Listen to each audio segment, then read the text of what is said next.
Bro நேற்று ஒரு ஆள் கேட்டிருந்தீங்க, இந்த மாதிரி டெலிவரி வேலைக்கு வந்து என்ன ஒரு ஆள் விசிட்டில் கூப்பிட்றாங்க ப்ரோ அப்படின்னு கேட்டிருந்தீங்க. ப்ரோ நல்லா தெரிஞ்சுக்கோங்க, நீங்கள் விசிட்டில் வர்றது எனக்கு பிரச்சனை கிடையாது. விசிட்டில் வந்தீங்க அப்படின்னா உங்களால் லைசன்ஸ் எடுக்க முடியாது.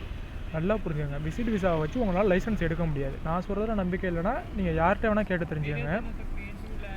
அதான் ரூல்ஸு. நீங்கள் இங்கே வந்து லைசன்ஸ் எடுக்கணும் அப்படின்னாலே உங்கள் கையில் எம்ப்ளாய்மெண்ட் விசா இருக்கணும். புரியுதா? எம்ப்ளாய்மெண்ட் விசா இருந்தால் மட்டும் தான் நீங்கள் லைசன்ஸுக்கு அப்ளைவே பண்ண முடியும். அதுக்கப்புறமா குறைஞ்சது 2 மாதம் ஆகும் ப்ரோ. 2 மாதம் நீங்கள் என்ன பண்ணாலும் சரி, குறைஞ்சது 2 மாதம் ஆகும் உங்களுக்கு லைசன்ஸு கிடைக்கிறதுக்கு. நீங்கள் விசிட்டில் வர்றதே 2 மாதம் தான் டைம்.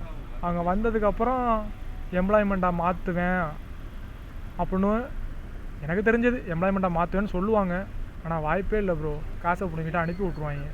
நம்பாதீங்க. வர்றீங்களா, டெலிவரிக்கு வேலைக்கு வர்றீங்களா, எம்ப்ளாய்மெண்ட்டில் இங்கே வாங்க. ரூமு கொடுப்பாங்க, சாப்பாடு கொடுப்பாங்க உங்களுக்கு லைசன்ஸ் கிடைக்கிற வரையும். அதுக்கப்புறம் அந்த லைசன்ஸுக்கான பணத்தை கட் பண்ணுவாங்க. அது கூட உங்களுக்கு ஓரளவு சேஃப் தான். ஆனால் விசிட் விசாவில் வந்து அதுக்கப்புறம் அவங்க எம்ப்ளாய்மெண்ட்டாக மாற்றுறாங்கன்னு சொல்கிறாங்க அப்படின்னாலே நல்லா புரிஞ்சுக்கங்க, அவங்க உங்களை சீட் பண்ணுறாங்க. டிரைவிங் வேலையை பொறுத்த வரைக்கும் விசிட் விசாவில் வர்றது ரொம்ப வேஸ்ட்டு ப்ரோ.